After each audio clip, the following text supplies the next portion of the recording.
Welcome to Factorio Workshop. My name is Nilaus, and this is a self-expanding base, one of my big projects that I'm working on, and it's something I'm working on over on Twitch every Sunday at 8 p.m. Central European Time. So come on over and do some advanced Factorio designs with me over there and with everyone else.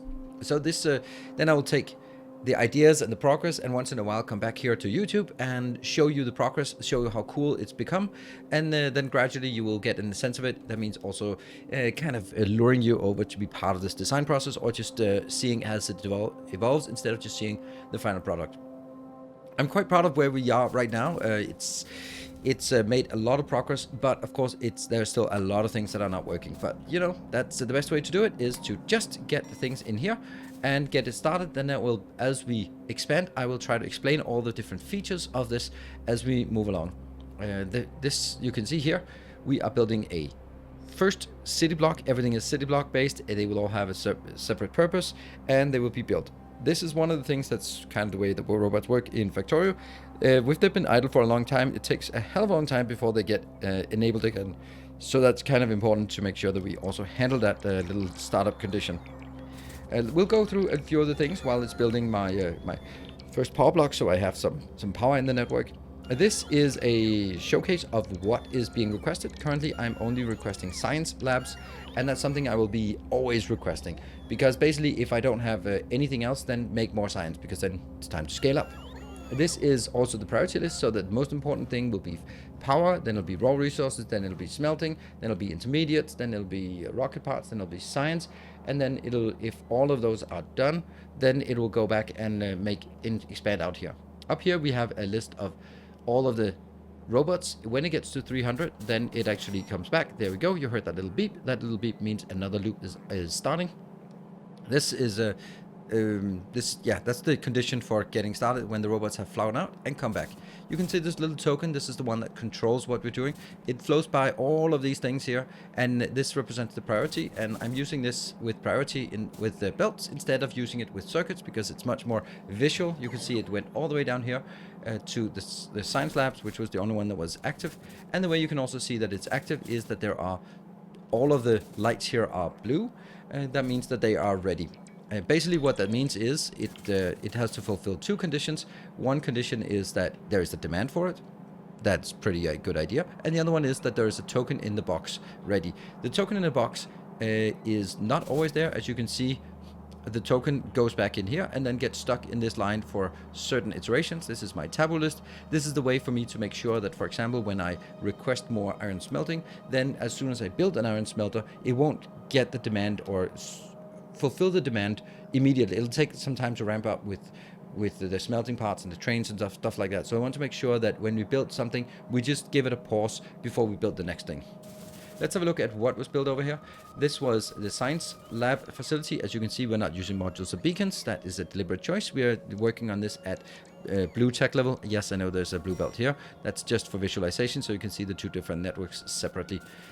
But this one is designed towards 6 science per second, and then everything else is designed according to 6 science per second as well. And now you can see here, because we built the science lab says I can't operate without actually having some of the science inbound. There's a little bit of a bug here because that one is not being requested. It's probably because it thinks that it should be space science. Either way. But that means we are now building the first one here. That would mean the green science, which is just so happens to be the red and green science. The red and green science has stations, and if the stations, they will identify that they don't have enough. Let's just go over and over here. If the station doesn't have enough, then it will send a signal to the train station to open it, so that more trains will come in. It'll also say that if it's really running out, then there's a problem, and then it sends a signal back to the main loop. You can see on the green signal on the wire here, this global wire, there is now a copper signal, which indicates that we now have a demand for copper. And that's now highlighted up here. There is now both a token and a demand for iron, a token and a demand for copper. That means the next iteration will go and build the iron smelter. There we go. We'll see that this goes over here. This is the one that activates, and it'll pick it up, and they will go into this list. It'll now put the iron smelter in, and the iron smelting is now going to get built down here. And this will be producing 1200 smelting, 1200, no, not 12, 120 iron per second. So that's all we have up here. Looking pretty good. I'm pretty happy about this. and this will of course take trains inbound, it'll take trains outbound. All the supply stations will be where the trains are located. That's just how I've chosen to do it. Also, the train stations will the loading stations will be where I add more. What is it called? It's called resources. Yeah, fuel. Yes. So this one gets built, but as you will now identify up here, we don't have raw resources. Now on this map, as you can see, there are no water, no mines, no nothing, because that's something I just chose not to deal with right now. We're going to deal with it a little bit later. So the next thing will be kind of a, there we go. This is coming in. We'll see it here. There we go. This is kind of a little bit of a cheaty block. It'll make sure that we get raw resources in, make some iron, copper, stone, fuel, that kind of thing is coming in here. And they will start fueling. Then they'll go in and start the actual, iron smelting process. Let's make sure that we don't get run over. While this is built, we can then take a look at some of the other things that are going on. For example, this part here is how to define where the next city block is built. It's working on a spiral pattern, so it's kind of grouped as close as possible to the inner circle here, and this one just keeps track of where the next one should be located, sort of in a relation to the origin city block here. This monstrosity here is the core, the heart, the beating heart of the whole thing. This is the one that is using a specific mod called Recursive Blueprint, and when you place a blueprint in here, it will deploy it according to some X and Y coordinates, and if it's a book, that's the book that's running here. It will also deploy it depending on the specific blueprint in that blueprint book based on the parameter, and that's how it actually works, because each of these identifiers, they will simply say use deploy blueprint number 13, deploy blueprint number 21, and this book will then contain all the blueprints. And that's one of the design process we're a part of, is to make sure that we have all of the blueprints, building all the blueprints and getting them together. Now we're making the copper one, and this is one of those that can go wrong. Sometimes it does actually go wrong, and it's just a little bit bothering me. I've seen it go wrong a little bit, and that's where really one of the big things. There are so many edge cases. Like the happy flow is pretty good, but the problem is that there's a lot of other things that are not really happy flow. For example, if this one does not get built before the train get built, which I don't think it actually, oh, now it is. Okay, then the train will be built here, and then it'll start going and it'll bump into that one, which means there will be a robot stuck always repairing, and that means it'll never complete the cycle. Those are some of the error conditions that we will have to deal with. Now we can move on to this part here. This is a little identifier. There's an SR latch, if you're familiar with what that is. It's basically monitoring the value of accumulators, the power, and you can see that it is going down. It's down, well, it's down to 99, but it will now, it went up to 100, but it will soon start crashing here. When it drops below 50, then you can see it's using now. When it drops below 50, then it will set a flag that says you must build another power. Another power, and if you haven't done that, then you have to go. How to say this? Yeah, you must build another power, and only when you've built another one will you actually reset it. The reset condition is that you have built another power plant here. So right now we can see that we need more iron, copper, or more real resources, more iron, more copper. But those are stuck in here in the taboo list, so they cannot be built, even though they are demanded. That's why there's only one light. And what we're kind of seeing here is now that it's identifying that the next thing on the journey is going to be making blue signs. And this is also making blue signs at 6 per second. Likewise, this is making it per 6 per second. And this is consuming 6 per second. So I want to also make sure that this is what I have up here. Then they have 3 conditions, so making sure that I don't build more outputs here than I have, or build more science production than I have science consumption. Just making sure that is aligned. We also now have a massive issue with this part. This is also a potential for an error condition because it's kind of falling down and becoming really low. It has now identified that it must send one out, and it'll then send it out once this one's completed. Then hopefully we can get to see that it flies out again. There we go. It has now started, and we're now building another power plant. So as you can see here, the power is pretty damn bad. It's not great, and it's going to get worse as well because it's going to take a while for the power to actually pick back up. And that means we're probably going to make several power blocks, several solar blocks in a row before we actually get back to actually producing stuff. And you can see up here right now that we've built the blue signs.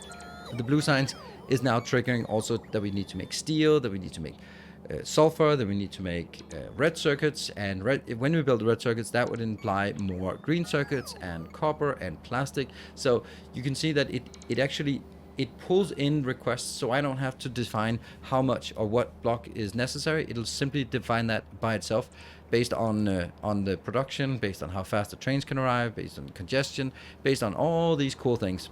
Now we will see that the power thing is still the first one in line, and we can also see that it's not great right now, but it's getting a little bit better. And we will now, once this one is done, of course, this is using quite a lot of power because it's a lot of robots that need to be powered, and that will just keep going. We'll just see what the next one is deploying as well. There we go. That was the beep for next deployment. You can see that it is now deploying another solar panel. We can deploy up to, if we look at this, there are 1, 2 solar panels here, and we still have 3 more. So we can build up to 5 of those in a row. And that will be something you will see later on.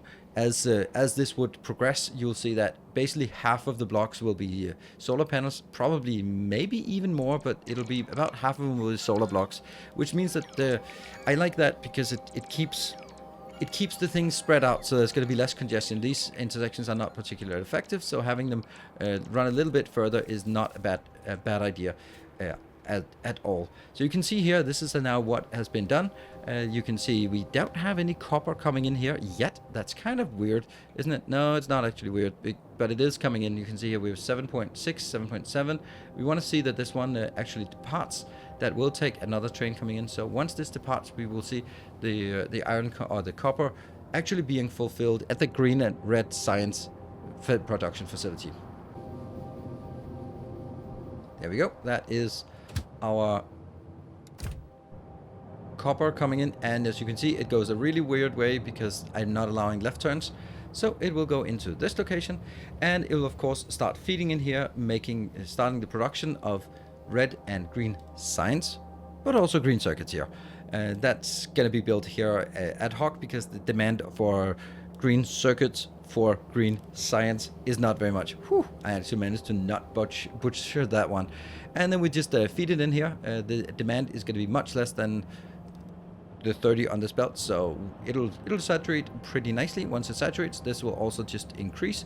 We can see the inbound here is 1.6, 1.8, and this is outputting. You can see now it went over 2000, and then the output signal here removed, and that means it is no longer requesting any copper in the network. It is requesting a little bit of iron, but that probably is going to go away as well.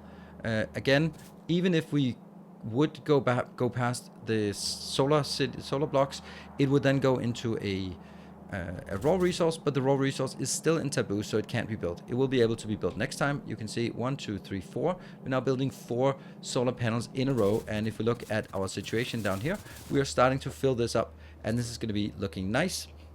We are now at 56, and this one means that it's at 50, but it won't reset until we actually build another science facility or another solar panel, because we want to make sure that we have a little bit of a buffer when it comes to solar panels before we get started on some other production facilities.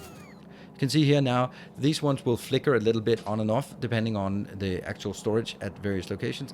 Thank you for just flickering shortly, but they should be turned off at this point because we actually have a demand of raw resource or supply of raw resource. We have a supply of iron and copper, so that should now mean that after we build the next and the final solar panel, it will actually, that's the one, we'll build the last solar panel, and you can see it turns off because now we have, not only do we have enough power to make it green, but we also have enough power that we are now aggressively filling up our accumulators. If you look at this, we have good power. That's very nice. And once that means we can now start working a little bit more on making more city blocks of production instead of anything else. And that will be the last of these.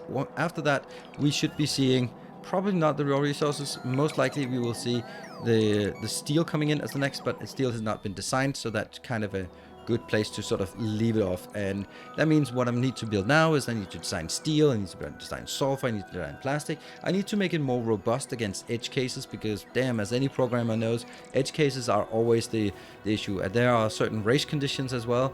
There are certain rare instances where deadlocks can happen in the train network, which shouldn't happen, but it happens anyway. It's something about like how things are deployed. But as you can see, the self-expanding base, the principle is there. We can detect power, we can expand power, we can figure out where to build things, we can make science, we can make sure that whatever is needed is automatically requested as the next block. And I think this is a pretty damn massive step forward in terms of getting this self-expanding base. The idea of this self-expanding base is also the fact that it will actually be building, it'll keep expanding, so it'll never stop. I mean, of course it'll stop when it doesn't work, but it will stop. This is now the steel, and we should have this one just indicating that it's a steel station. But that now you can see that we've now reached the point where I haven't built enough, and that's what we're going to be working on moving forward. We're going to make cool designs, so it's a nice design challenge from a Factorio perspective, plus a nice programming challenge to make the whole thing work and test it out once in a while to see that we actually have forward progress. I hope that you have enjoyed this showcase of the progress on the self-expanding base, and I hope that you will be coming by to Twitch to hang out and be part of the process. Most of these designs are something that has been at least inspired by members of the community, and something that I've then integrated and expanded upon usually. But it's a really good collaborative progress. And of course, if you want to support the channel and the work I do here so I can keep making these weird, awesome projects, then consider pledging on Patreon. That is the best way to support the channel, and basically the way that I run this channel, through the support from Patreon. So thank you very much for watching. I hope you enjoyed it. If you have, be sure to hit the like button so more people can see it, thanks to the YouTube algorithm. Until next time, take care, and as always, stay effective.